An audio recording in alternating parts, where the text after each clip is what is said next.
প্রশ্ন আমি করি। কয়টা প্রশ্ন?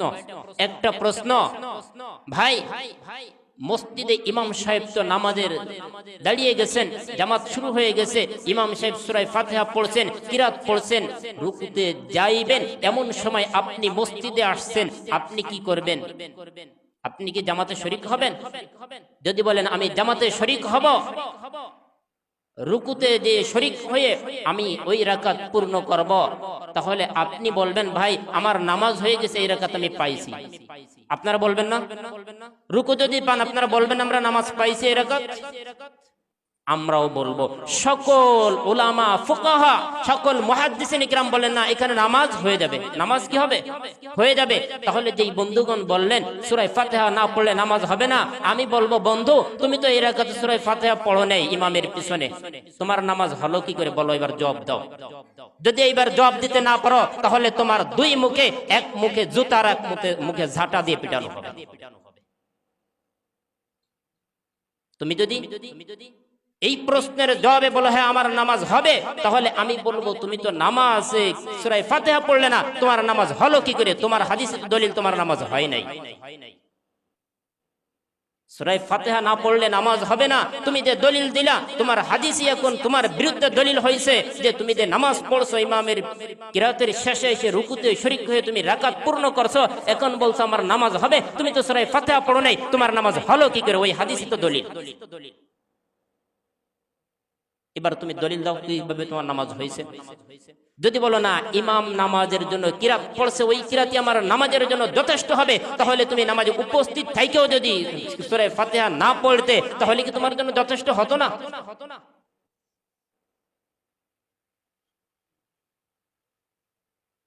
ইমামের জন্য যেই কিরাত মুক্তাদির জন্য একই কিরাত, আল্লাহ রাসূলের স্পষ্ট হাদিস। ইন্নাল হামদুলিল্লাহ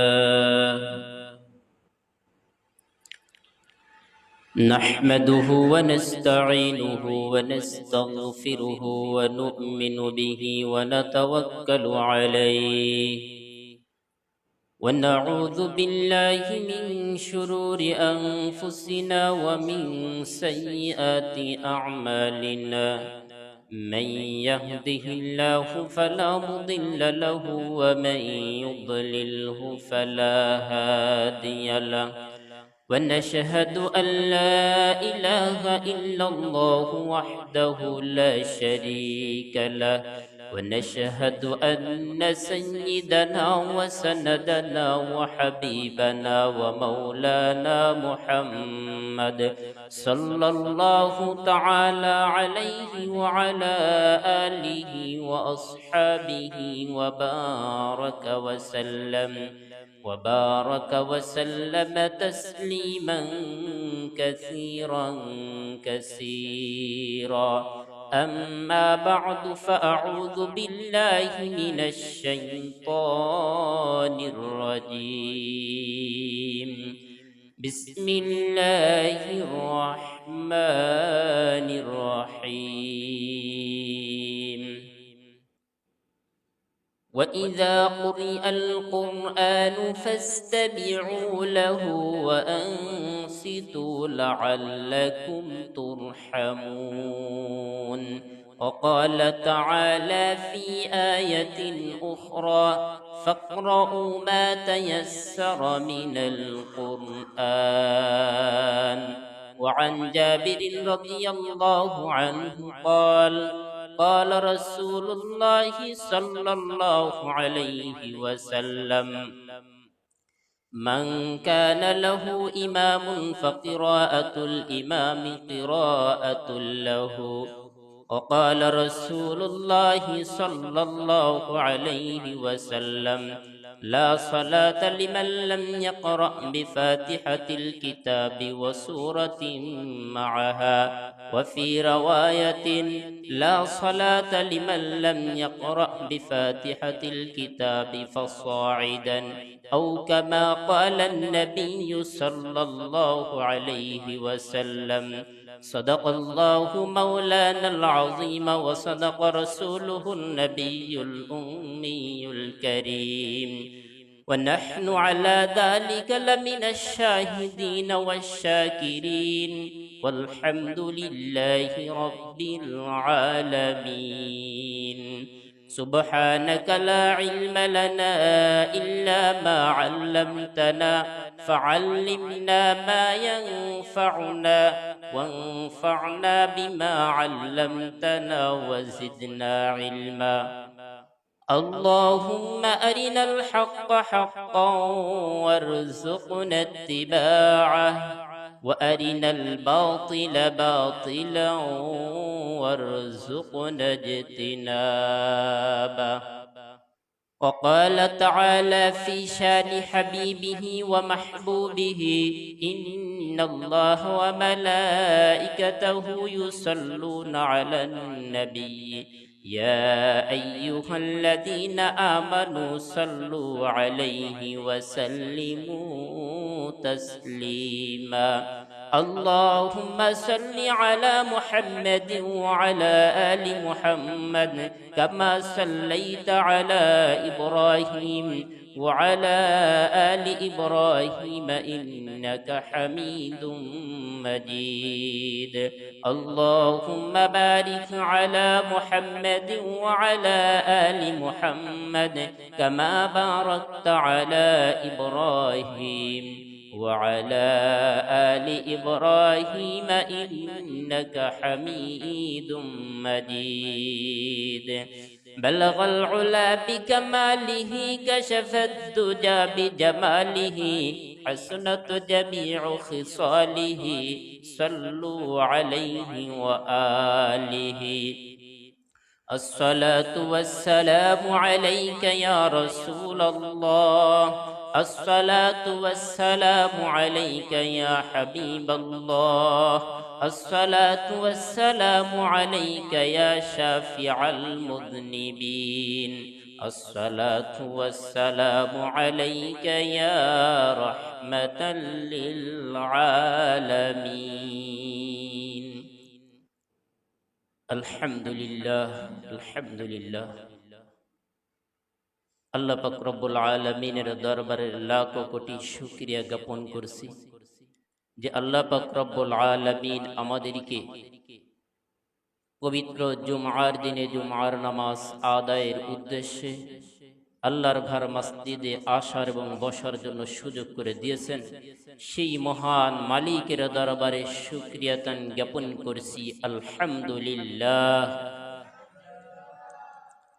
লাইন শাকারতুম লাযীদান্নাকুম,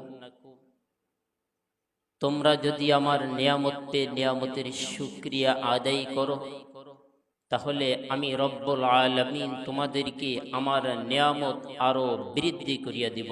সুবহানাল্লাহ।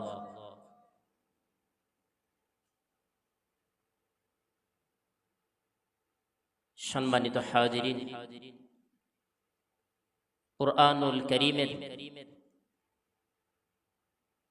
সূরাতুল আ'রাফ এর 204 নম্বর আয়াতখানা তেলাওয়াত করেছি। সূরাতুল মুজাম্মিল এর 20 নম্বর আয়াতের কিছুটা অংশ তেলাওয়াত করেছি। আল্লাহ রাসূল সাল্লাল্লাহু আলাইহি ওয়াসাল্লামের অগণিত হাদিস ভান্ডার থেকে ছোট্ট দুইখানা হাদিস তেলাওয়াত করেছি। আল্লাহ পাক রব্বুল আলামিন যদি তৌফিক দান করেন কিছু কথা বলবো নিজে আমল করার জন্য, শ্রোতাদেরকে আমলে উপরে উঠানোর উদ্দেশ্যে আল্লাহ পাক রব্বুল আলামিন যেন বক্তা এবং শ্রোতা উভয়কে আমলের নিয়তে বলা ও শোনার জন্য তৌফিক দান করেন। সকলে বলেন আমিন। সম্মানিত হাজিরিন, কুরআনুল কারীম থেকে আমি যে আয়াত তিলাওয়াত করেছি একটা বিষয়কে সামনে রেখে আয়াতখানা তিলাওয়াত করেছি। বিষয়বস্তু কি?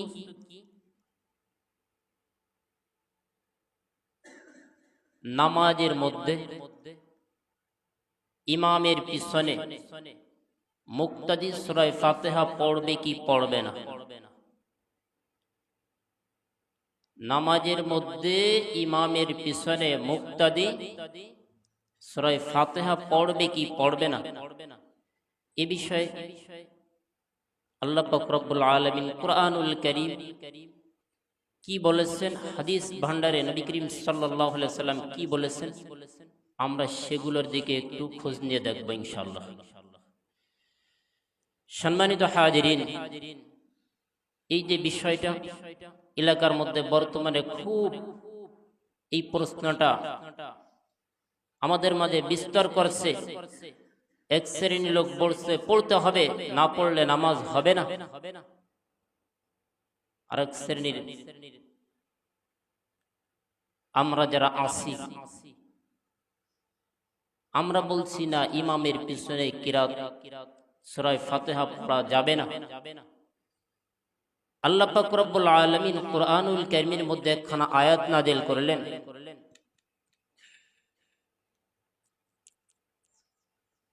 وَإِذَا قُرِئَ الْقُرْآنُ فَاسْتَمِعُوا لَهُ وَأَنصِتُوا لَعَلَّكُمْ تُرْحَمُونَ।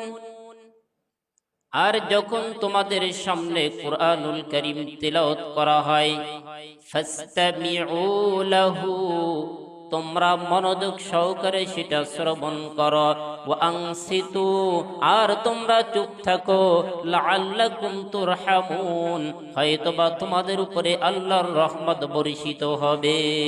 সুবহানাল্লাহ। আল্লাহ পাক রব্বুল আলামিন আয়াত নাযিল করলেন, যখন কুরআনুল কারীম তেলাওয়াত করা হয়, পড়া হয়, তখন তোমরা মনোযোগ সহকারে শ্রবণ করো। আর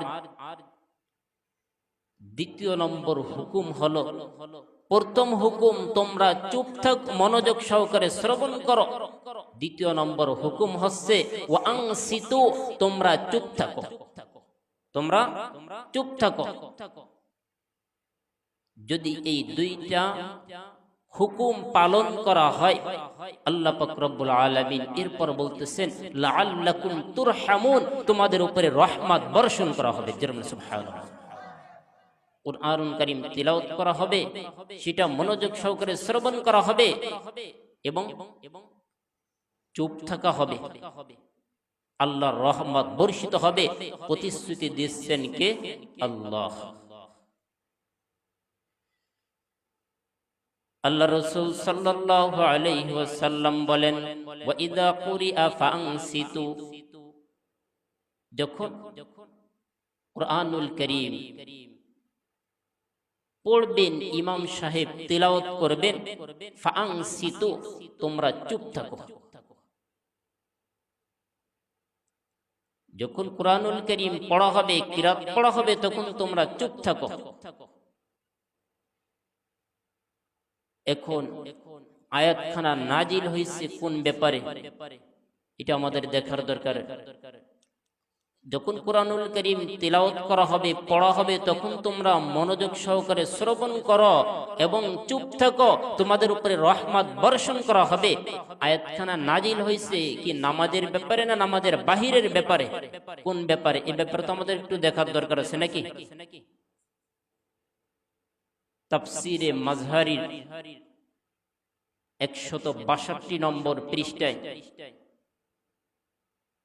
এই আয়াতের তাফসীরের মধ্যে লিখছেন, এই আয়াতখানা নাজিল হয়েছে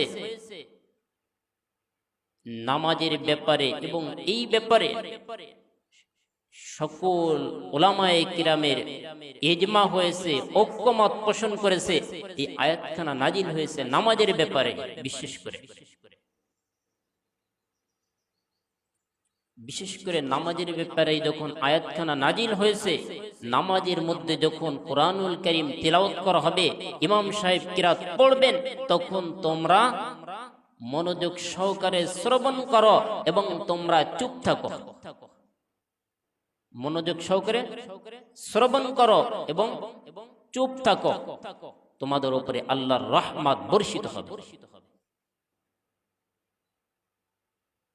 কিন্তু আল্লাহ রাসূল সাল্লাল্লাহু আলাইহি ওয়াসাল্লামের একখানা হাদিস আছে, আমাদের যেই ভাইরা বলেন ইমামের পিছনে সূরা ফাতিহা পড়তে হবে, ওই ভাইরা এই কোরআনের আয়াতকে বাদ দিয়ে তারা হাদিস বুখারী শরীফে আছে, মুসলিম শরীফে আছে। আমরা বলি হাদিস সহিহ না, এ কথা আমরা কোনোদিন বলি নাই, কখনো এখনো বলবো না, ভবিষ্যতেও বলবো না হাদিস সহিহ না। হাদিস সহিহ, লা সালাতা লিমান লাম ইয়াকরা বিফাতিহাতিল কিতাব। যে ব্যক্তি সূরা ফাতিহা নামাজের মধ্যে পড়লো না, তার নামাজ শুদ্ধ হবে না, তার কোনো নামাজ নেই। যে ব্যক্তি সূরা ফাতিহা পড়লো না, তার কোনো নামাজ নেই। এটা আল্লাহ রাসূল সাল্লাল্লাহু আলাইহি সাল্লামের হাদিস। হাদিস সহিহ হাদিস, বুখারী শরীফে আছে, মুসলিম শরীফে আছে, আবু দাউদ শরীফে আছে, ইবনে মাজাহ আছে, নাসাই শরীফে আছে, সকল হাদিসের কিতাবেই আছে। কিন্তু হাদিস তো পরে, যেখানে আল্লাহ তাআলা স্বয়ং বলতেছেন যখন কিরাত পড়া হয় তখন তোমরা মনোযোগ সহকারে শ্রবণ করো এবং চুপ থাকো। এখন তাহলে মুক্তাদির জন্য আল্লাহর নির্দেশ হলো শোনা এবং চুপ থাকার জন্য। এখন মুক্তাদি যদি গুনগুন গুনগুন করে নামাজের ইমামের পিছনে সূরা ফাতিহা পড়ে, কিরাত পড়ে, হাদিসের উপরে আমল করতে গিয়ে আল্লাহর হুকুম কি অমান্য করা হবে কি হবে না? বলেন, আল্লাহর হুকুম কি অমান্য করা হবে? আল্লাহর হুকুম অমান্য হবে যদি আমি ইমামের পিছনে গুনগুন করে সূরা ফাতিহা পড়তে থাকি।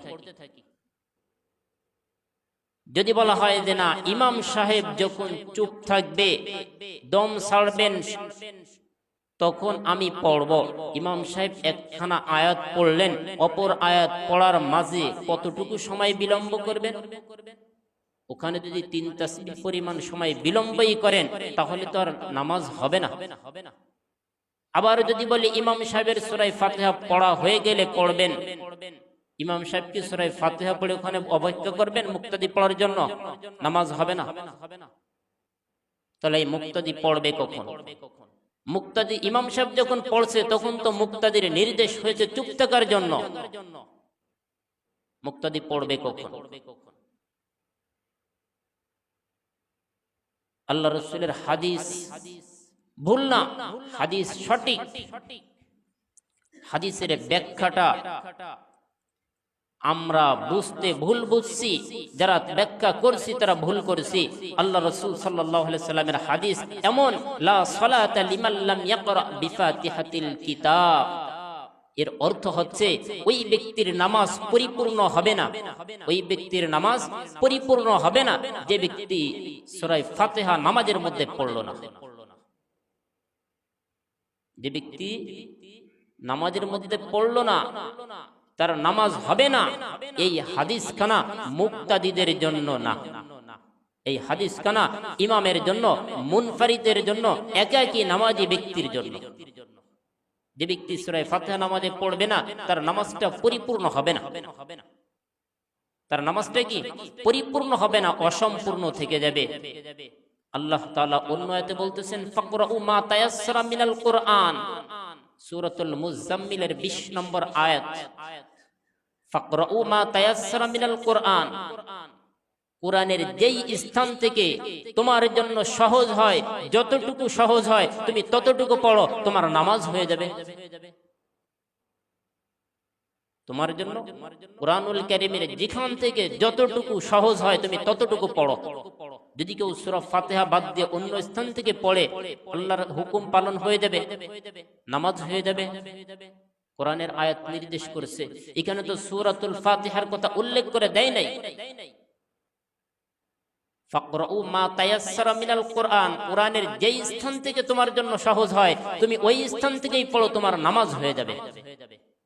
আল্লাহ রাসূলের হাদিস যেটা এখানে বলা হয়েছে নামাজ পরিপূর্ণ হবে না, অসম্পূর্ণ থেকে যাবে, এই আয়াত এবং হাদিসকে সামনে রেখেই উলামায়ে আহনাফ, ফুকাহা, মুহাদ্দিসিনে কিরাম আল্লাহ তাআলার নির্দেশ বলছেন ফাকরাউ মা তায়াসসারা মিনাল কুরআন, এটা হলো ফরজিয়াত কিরাত, যেটা কি আমরা বলে থাকি নামাজের ভিতরে 6 ফরজের 1 ফরজ কিরাত পড়া। কি করা? কিরাত পড়া। এখানে তো কেউ বলে নাই সূরা ফাতিহা পড়া ফরজ। কিন্তু আমরা বলছি আল্লাহ রাসূলের ওই হাদিসকে কেন্দ্র করে লা সালাতা লিমান লাম ইয়াকরা বিফাতিহাতিল কিতাবি ফাসাইদান ওয়া ফি রাওয়ায়াতিন আসূরাতিন মাআহা, ওই ব্যক্তির নামাজ পরিপূর্ণ হবে না যে নামাজের মধ্যে সূরা ফাতিহা এবং তার সঙ্গে আরো একটি সূরা না পড়বে। অর্থাৎ যদি কেউ সূরা ফাতিহা বাদ দেয় তার নামাজ পরিপূর্ণ হবে না, অসম্পূর্ণ থেকে যাবে। পক্ষান্তরে যদি কেউ শুধুমাত্র সূরা ফাতিহা পড়ে, অন্য একটি সূরা তার সঙ্গে না পড়ে, তাহলে তার নামাজও পরিপূর্ণ হবে না, অসম্পূর্ণ থেকে যাবে। যেটা আমরা উলামা ফুকাহা মুহাদ্দিসিন সকলে একমত পোষণ করে যেটাকে নামাজের 14টা ওয়াজিবের মধ্যে আনা হয়েছে আলহামদু শরীফ পুরো পড়া, এটা ওয়াজিব। এটা কি ওয়াজিব? আল্লাহ রাসূলের ওই হাদিসের উপর ভিত্তি করে তার সঙ্গে আরেকটি সূরা মিলানো, দ্বিতীয় নম্বর ওয়াজিব সূরা ফাতিহা পড়া, আরেকটা সূরা মিলানো। ওই একই হাদিসকে কেন্দ্র করে সূরা ফাতিহা পড়া ওয়াজিব, তার সঙ্গে আরো একটি সূরা মিলানো ওয়াজিব। যেখানে আল্লাহ তাআলা স্পষ্ট বলছেন তোমার যেখান থেকে সহজ হয় সেখান থেকেই পড়ো, তোমার নামাজ হয়ে যাবে। আল্লাহর হুকুম যেখান থেকে সহজ হোক, কিন্তু আল্লাহর রাসূলের কথা অসম্পূর্ণ হবে, নামাজ হবে না এটা না, নামাজ হয়ে যাবে তবে অসম্পূর্ণ থাকবে। যেটাকে আমরা বলি নামাজের ওয়াজিব ভঙ্গ হলে সিজদায়ে সাহু করা লাগে, সিজদায়ে সাহু করা ওয়াজিব হয়ে যায়, চৌসিজদা দেওয়া লাগে।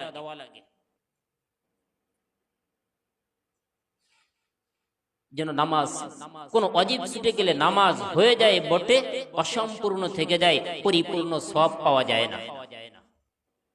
এই নামাজটা পুনরায় পড়া আবার ওয়াজিব হয়ে যায়, ফরজের স্থান থেকে পরিবর্তন হয়ে চলে আসে। কিন্তু যদি কোনো ফরজ ছুটে যায় তাহলে হাজারবার চৌসিজদা দিলেও নামাজ আর হবে না। সম্মানিত হাজিরিন, যেখানে আল্লাহ তাআলা বলছেন ফাকরাউ মা তায়াসসারা মিনাল কুরআন, কুরআনুল কারীমের যেই স্থান থেকে সহজ হয় তোমরা সেই স্থান থেকে পড়ো, তোমাদের নামাজ হবে। কিন্তু আমরা যদি এখন আল্লাহ রাসূলের এক হাদিসের উল্টো ব্যাখ্যা বুঝে, উল্টো ব্যাখ্যা করে আমরা যদি বলি না সূরা ফাতিহা না পড়লে নামাজ হবে না, তাহলে কোরআনের ওই আয়াতকে অমান্য করা হবে, আয়াতের উপরে অতিরঞ্জিত করা হবে। সাথে সাথে ইমামের পিছনে যখন পড়া হয় তারপরও আমরা বলছি এটা তো মুনফারিদের জন্য, ইমামের জন্য, একাকী নামাজি ব্যক্তির জন্য, এটা মুসল্লির জন্য এই বিধান না। মুসল্লির জন্য যে এই বিধান না, এটা আমরা কোথায় পেলাম? আল্লাহ তাআলা এক আয়াতের মধ্যে বলছেন ওয়া ইযা কুরিআল কুরআন ফাসতামিউ লাহু ওয়া আনসিতু লাআল্লাকুম তুরহামুন, যখন কিরাত পড়া হয় তখন তোমরা মনোযোগ সহকারে শ্রবণ করো এবং চুপ থাকো, তোমাদের উপরে আল্লাহর রহমত বর্ষিত হবে। সুবহানাল্লাহ। সাথে সাথে আল্লাহ রাসূল সাল্লাল্লাহু আলাইহি ওয়াসাল্লাম ওয়ান জাবির রাদিয়াল্লাহু আনহু قال قال রাসূলুল্লাহ সাল্লাল্লাহু আলাইহি ওয়াসাল্লাম মান কানা লাহু ইমামুন ফাকিরাতুল ইমামি কিরাআতুল লাহু, যেই নামাজি ব্যক্তির ইমাম আছে, যেই নামাজি ব্যক্তির ইমাম আছে, ওই ইমামের নামাজের কিরাতি মুক্তাদির কিরাতের জন্য, মুক্তাদির নামাজের কিরাতের জন্য যথেষ্ট হবে। ওই ইমামের কিরাতি মুক্তাদির নামাজের কিরাত হবে, তার ভিন্ন কোনো কিরাত প্রয়োজন হবে না। একথা কি শুধু আমরাই বলি না আমার যেই বন্ধুগণ বলেন সূরা ফাতিহা পড়তে হবে, না পড়লে নামাজ হবে না, মুক্তাদির নামাজ পড়তে হবে, আমার ওই বন্ধুগণের কাছে একটা প্রশ্ন আমি করি। কয়টা প্রশ্ন? একটা প্রশ্ন, ভাই মসজিদে ইমাম সাহেব তো নামাজের দাঁড়িয়ে গেছেন, জামাত শুরু হয়ে গেছে, ইমাম সাহেব সূরা ফাতিহা পড়ছেন, কিরাত পড়ছেন, রুকুতে যাইবেন, এমন সময় আপনি মসজিদে আসছেন, আপনি কি করবেন? আপনি কি জামাতে শরীক হবেন? যদি বলেন আমি জামাতে শরীক হব, রুকুতে যে শরীক হয়ে আমি ওই রাকাত পূর্ণ করব, তাহলে আপনি বলবেন ভাই আমার নামাজ হয়ে গেছে, এই রাকাত আমি পাইছি। আপনারা বলবেন না? রুকু যদি পান আপনারা বলবেন আমরা নামাজ পাইছি এই রাকাত। আমরাও বলবো, সকল উলামা ফুকাহা সকল মুহাদ্দিসিন ইকরাম বলেন না এখানে নামাজ হয়ে যাবে। নামাজ কি হবে? হয়ে যাবে। তাহলে যেই বন্ধুগণ বললেন সূরা ফাতিহা না পড়লে নামাজ হবে না, আমি বলবো বন্ধু তুমি তো এই রাকাতে সূরা ফাতিহা পড়ো নাই ইমামের পিছনে, তোমার নামাজ হলো কি করে বলো, এবার জবাব দাও। যদি এইবার জবাব দিতে না পারো তাহলে তোমার দুই মুখে, এক মুখে জুতার এক মুখে ঝাঁটা দিয়ে পিটানো হবে। তুমি যদি এই প্রশ্নের জবাবে বলো হ্যাঁ আমার নামাজ হবে, তাহলে আমি বলবো তুমি তো নামাজে সূরা ফাতিহা পড়লে না, তোমার নামাজ হলো কি করে? তোমার হাদিসে দলিল তোমার নামাজ হয় নাই। সূরা ফাতিহা না পড়লে নামাজ হবে না, তুমি যে দলিল দিলা তোমার হাদিসই এখন তোমার বিরুদ্ধে দলিল হয়েছে, যে তুমি যে নামাজ পড়ছো ইমামের কিরাতের শেষে এসে রুকুতে শরীক হয়ে তুমি রাকাত পূর্ণ করছো, এখন বলছো আমার নামাজ হবে, তুমি তো সূরা ফাতিহা পড়ো নাই, তোমার নামাজ হলো কি করে? ওই হাদিসই তো দলিল। এবার তুমি দলিল দাও কিভাবে তোমার নামাজ হয়েছে। যদি বলো না ইমাম নামাজের জন্য কিরাত পড়ছে, ওই কিরাতই আমার নামাজের জন্য যথেষ্ট হবে, তাহলে তুমি নামাজে উপস্থিত থাইকেও যদি সূরা ফাতিহা না পড়তে তাহলে কি তোমার জন্য যথেষ্ট হতো না?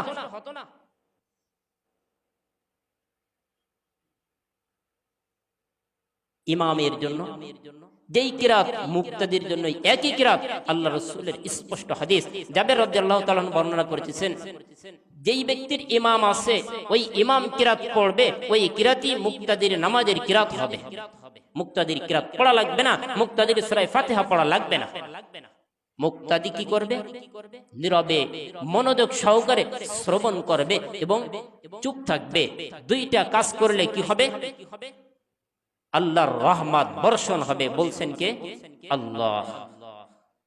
কিন্তু তুমি যদি বলো আমি সূরা ফাতিহা পড়বো, না পড়লে আমার নামাজ হবে না, হাদিসের অপব্যাখ্যা করলে, উল্টা ব্যাখ্যা করে তুমি সূরা ফাতিহা পড়লে, আল্লাহর আয়াতের আল্লাহর হুকুমের অমান্য করলে, তোমার নামাজ কবুল হবে কি হবে না এটা তো পরের কথা। আল্লাহর হুকুম যে অমান্য করলে এর শাস্তি কোথায় যাবে? আল্লাহর হুকুম ছিল চুপ থাকা, মনোযোগ সহকারে শ্রবণ করা। আল্লাহ প্রতিশ্রুতি দিয়েছিলেন তোমার উপর রহমত বর্ষিত হবে, কিন্তু তুমি উল্টা আমল করলে তোমার নামাজ কবুল হবে কি হবে না এর কোনো গ্যারান্টি আমার কাছে নেই, তোমার কাছে নেই, কারো কাছে নেই গ্যারান্টি। তবে আল্লাহর রহমত যে বর্ষণ হবে প্রতিশ্রুতি দিয়েছিলেন কে? আল্লাহ। সম্মানিত হাজিরিন, নামাজের মধ্যে সূরা ফাতিহা ইমাম সাহেব যেই ওক্তে জোরে পড়লেন, আমরা বুঝলাম তাহলে ইমাম সাহেবেরটা আমরা শ্রবণ করি, শুনতেছি, আল্লাহর হুকুম পালন হলো। যেই ওক্তে আস্তে নামাজে আস্তে কিরাত পড়লেন, তখন কি করব? প্রশ্নটা আবার আসে,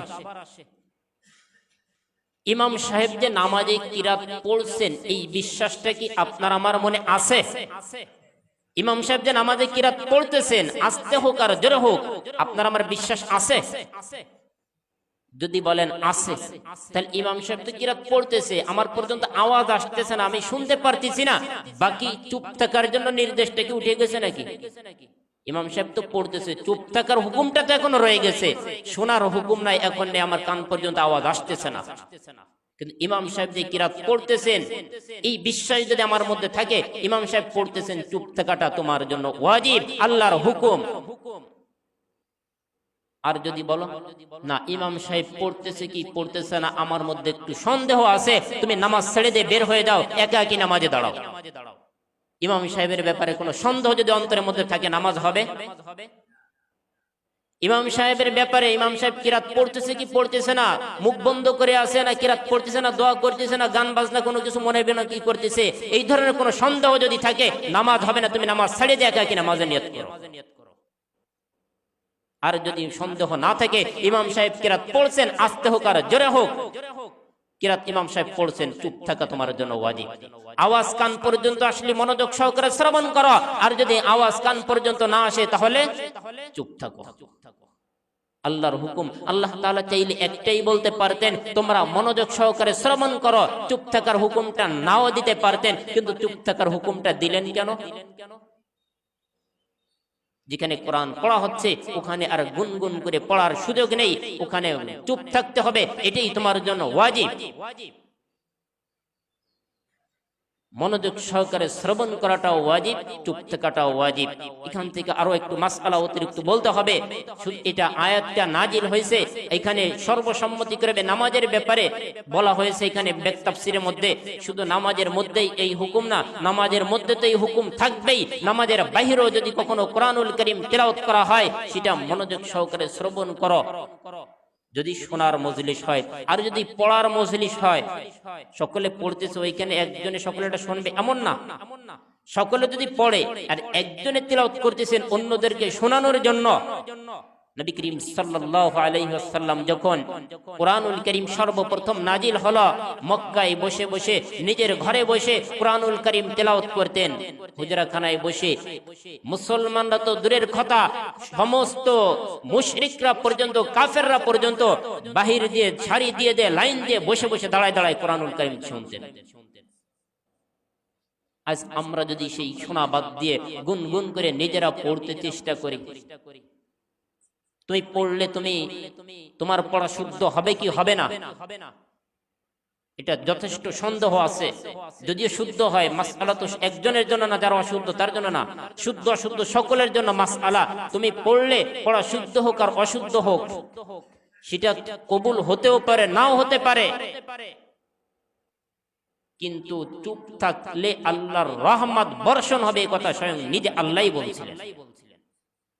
চুপ থাকলে এখানে তার অন্য কোনো আমল নেই যে আমারটা কবুল হবে কি হবে না, আমার চুপ থাকাটা কবুল হবে কি হবে না, এখানে কোনো মতনৈক্য নেই, এখানে কোনো সন্দেহ নেই। আমারকে মনোযোগ সহকারে শুনতে বলা হয়েছে, আমি একটু শোনার জন্য চেষ্টা করি, বোঝার জন্য চেষ্টা করি, আর একটু চুপ থাকি, আল্লাহর রহমত অটোমেটিক আমার উপর বর্ষণ হবে, এর মধ্যে কোনো সন্দেহ নেই। সম্মানিত হাজিরিন, নামাজের বাহিরেও যখন কোরআনুল কারীম তেলাওয়াত করা হবে, শুধু কোরআনুল কারীম তেলাওয়াত না, ওয়া ইযা কুরিআল কুরআনু ফাসতামিউ লাহু ওয়া আনসিতু লাআল্লাকুম তুরহামুন ওয়াযকুর রাব্বাকা ফি নাফসিকা, ওয়াযকুর রাব্বাকা ফি নাফসিকা। এই আয়াতের তাফসীরের মধ্যে এখানে বিস্তারিত অনেক দীর্ঘ আলোচনা আসছে। এই ওয়াজকুর দ্বারা উদ্দেশ্য কি? উদ্দেশ্য কি কোরআনুল কারীম তেলাওয়াত করা না, উদ্দেশ্য নামাজ পড়া না, উদ্দেশ্য জিকির করা না, উদ্দেশ্য দোয়া করা? এখানে সবগুলোই উদ্দেশ্য হতে পারে। যেই মজলিসে কোরআনুল কারীমের আলোচনা চলতেছে, ওই মজলিসে মনোযোগ সহকারে আলোচনাগুলা শ্রবণ করা, এটাও ওয়াজিব। যখন নামাজের জন্য খুতবা দেওয়া হয়, নামাজের খুতবাটা মনোযোগ সহকারে শ্রবণ করা, চুপ থাকা, এটাও ওয়াজিব। সম্মানিত হাজিরিন, কোরআনুল কারীম যেখানেই তেলাওয়াত করা হবে, সরাসরি কোরআনুল কারীম তেলাওয়াত করা হোক, কোরআনুল কারীমের আলোচনা করা হোক, কোরআন এবং হাদিসের আলোচনা হোক, যেটাই হোক মনোযোগ সহকারে শ্রবণ করা, এটা ওয়াজিব, শুনতে হবে। হ্যাঁ, কোন মজলিসে যিনি তেলাওয়াত করবেন, আলোচনা করবেন, সেটা কি জোরে হবে না আস্তে হবে, এই বিষয়ে বিভিন্ন মতামত আছে। কোন মজলিসে জোরে কোরআনুল কারীম তেলাওয়াত করা যাবে, কোন মজলিসে যাবে না, এই বিষয়ে বিভিন্ন মতামত আছে। তবে যেই মজলিসে তেলাওয়াত করা যাবে জোরে, ওই মজলিসে আমার কান পর্যন্ত আওয়াজ আসলে আমার জন্য শোনাটাও ওয়াজিব। সম্মানিত হাজিরিন, আমরা কেউ ভুল ব্যাখ্যা কারোর থেকে শুনবো না, ভুল ব্যাখ্যা শুনে সেটা নিয়ে সমাজে ফিতনা ছড়াবো না। যারা সমাজে ফিতনা ছড়াচ্ছে, দেখেন তারা কোরআনুল কারীমের একটা আয়াত শুদ্ধ করে পড়তে পারে কিনা। যারা বলে সূরা ফাতিহা পড়তে হবে নামাজে, আমি বলি ভাই, তুমি যেই হাদিসটা দিয়ে দলিল দিচ্ছ, ওই হাদিসটা শুদ্ধভাবে একবার পড়ে তুমি আমাকে শোনাও না, তারপরে তুমি দলিলটা পেশ করো। তুমি যে সূরা ফাতিহা পড়তে হবে দলিল দিচ্ছ, তুমি সূরা ফাতিহাটা একবার শুদ্ধ করে আমাকে একটু পড়ে শোনাও। কোথায় পেলে তুমি দলিল? কোন জায়গা থেকে ধার করে চারখানা হাদিস বগলের তলে করে চটি বইতে নিয়ে আসো, সেটি নিয়ে গ্রামের ফিতনা ছড়ায় বেড়াও আর দলিল দিয়ে বেড়াও বুখারী শরীফ আর মুসলিম শরীফ। আরে বুখারী শরীফ আর মুসলিম শরীফকে বগলের তলে রাখার জিনিস, পকেটের ভিতরে রাখার জিনিস? বুখারী শরীফ আর মুসলিম শরীফ যদি একত্রিত করে তোমার মাথার উপর উঠাই দেওয়া হয়, তুমি জায়গায় বসে পড়বা অটোমেটিক। ও তো তো ছোট চটি বই না তুমি পকেটে করে রাখবা, বগলে নিয়ে ঘুরে বেড়াবা। আর তাছাড়া ইমাম বুখারী রাহমাতুল্লাহি আলাইহি যেই বুখারী এবং মুসলিমের হাদিস দিয়ে দলিল দিচ্ছে নামাজের মধ্যে কিরাত পড়া, সূরা ফাতিহা পড়া মুক্তাদির জন্য আবশ্যক, সূরা ফাতিহা না পড়লে নামাজ হবে না, তুমি ওই ইমাম বুখারীকে আর ইমাম মুসলিমকে আগে অনুসরণ করো, তারপরে তুমি তাদের হাদিসের দলিল দাও। ইমাম বুখারী এবং মুসলিম রাহমাতুল্লাহি আলাইহি তারা দুইজনেই ইমাম শাফি রাহমাতুল্লাহি আলাইহির অনুসারী ছিলেন। তুমি ইমাম শাফি রাহমাতুল্লাহিকে অনুসরণ করো। তুমি এক জায়গা সুবিধাবাদ জিন্দাবাদ বুখারী আর মুসলিম থেকে হাদিস এনে দলিল দিলা, ইমাম বুখারী এবং মুসলিম রাহমাতুল্লাহি আলাইহি উভয়েই তারা ইমাম শাফি রাহমাতুল্লাহি আলাইহি শাফি মাযহাবের অনুসারী ছিল, তুমি সেই শাফি মাযহাবকে আগে অনুসরণ করো, তারপরে তুমি দলিল দাও।